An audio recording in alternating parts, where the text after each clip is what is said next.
give us some examples? Right. Can you give us some examples of building soft skills? Because, as Naji mentioned, there's a time and place and different setting. So if you could give us some examples of building soft skills for, let's say, a one-on-one meeting versus a group meeting, and what would be the best practices to go about it? So example, this is complex. The soft skill, the development is very complex. It is ongoing. It doesn't come one day. Not for you, not for Mark, the Jeff Bezos or the Elon Musk. Everybody actually learn as daily basis. So when you meet with somebody one on one, right? Actually, your meeting is your final game. Like you are playing with the person, right? But your best chance is know the person behind the scene, right? How this person is, right? And that's the number one. What is the communication about?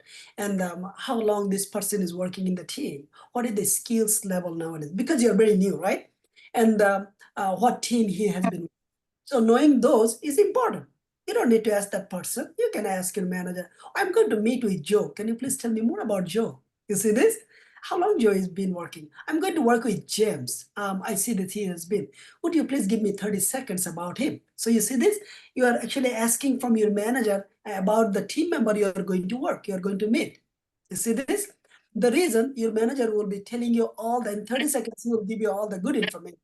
So now, when you go meet with Joe and James, personally, when you mention them, they immediately notice, well, this person is different. Hey, Joe, I'm very happy to meet with you. I spoke with the manager. And he actually said some great things about you. And I'm very excited to actually work with you on this project. You see this? My manager mentioned so and so about you, right? And I am excited to work with you on this project. So you already brought up the positive vibes in the conversation. So now Joe identified, well, he got to know about me and then he's looking forward. So now Joe will be open to talk to you more. So that's your actually groundwork is important. Same way, now you go to the group. Now you have to know in the group, what is your actually scope in this group meeting? Are you a listener? It's a different, the behavior will be. Or you are the person who will be answering people question. Different behavior will be. Or you are the person who is actually leading the meeting. Different behavior will be. Regarding your situation, you go to the group meeting with the pen and paper. Listen questions carefully and then clarify. Because group meeting is very important. That's the where the information can be shared and the things are being taught like here as a group. So that your best chance to bring all in game, all in means heart and soul. In the meeting, the physical meeting, we can see who is doing what. But because we are all the virtual, all us please in the group meeting, open your camera and look people eyes. We all are saying the interview, when the interview, look people eyes. There is a reason. So that it shows this person is engaging, not like this. Okay, don't not like that, but you're engaging and you're the moving your head and you are smiling, right? You're not laughing, right? In the group meeting, do not laugh, okay? Do not do those kind of things because when you laugh means something different. Smile versus laugh, two different things. And then based on if you don't know the people, just stick with the agenda, okay? So make sure you know your agenda very well, and then you can prepare some questions. If you ask the questions, if it is outside of your like the agenda, that's all I say. I'm sorry. This is maybe irrelevant, just curious, only 30 seconds. Those kind of word add value because 20 people in the call, because that's the moment they set it up. And please, you don't need to answer if my questions are irrelevant, and I'm sorry. So when you are adding all this, the verbiage, and you're asking the question, people know you are mindful. People know you are the like a advanced type of leaders. You're not like a stupid guy here, right? You're asking because you're putting all this statement, then you're asking the questions, right? So you have to be mindful. All of this, you'll do a good job. And based on the team screening, like the people, you cannot screen everybody else. But if you are going to ask 5 people the questions, you can know 5 people. If you are going to deliver the contents, right? Group people when deliver the content, always precise, always your own the PowerPoint version, right? Or if you're going to ask the question, always be mindful, listen carefully, take some notes, and the all in means someone already discussed something, they asked that, they already answered the question, and suddenly you're doing the WhatsApp, Facebooking, and you said in the last of the meeting, they said, do you have any question? And you said, well, I have a question, this.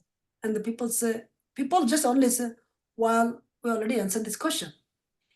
This simple statement means everybody find out that you are not engaged in the meeting. You are actually the absent, and this is a concern. And how they find out, even if you do not ask the question, second day or the second time, you are doing something that has been discussed in the meeting not to do. You are doing it, they will caught you immediately. So please know this, work is technical part is always something can be done. It will be done, okay? But this behavioral part is super important. Either make it or just kill it, basically. Whatever that you want to do is all you. And none of this, the soft skill you can develop in one day. It is a continued process, your diligence, attitude, your diligence, like the investment, okay? Soft skill, something is huge investment, okay? You do not expect people always will be nice, but you have to be ready how to handle the situation. This is all part of the soft skill, the development and practice. You guys can input, then we can stop the recording. No, I just think that's spot on, and I just am in full agreement with you. And it's to have that kind of situational awareness about what to say and how to act. That situational awareness is very important. And similarly, using the right verbiage, as we were saying, is also a very strong indicator of what kind of a candidate you are, or what kind of a worker you are. It's not always just like what you can do technically, it's also how you present yourself. So it's also important to start adopting or improving in those aspects as well. And I'm sure Najib agrees.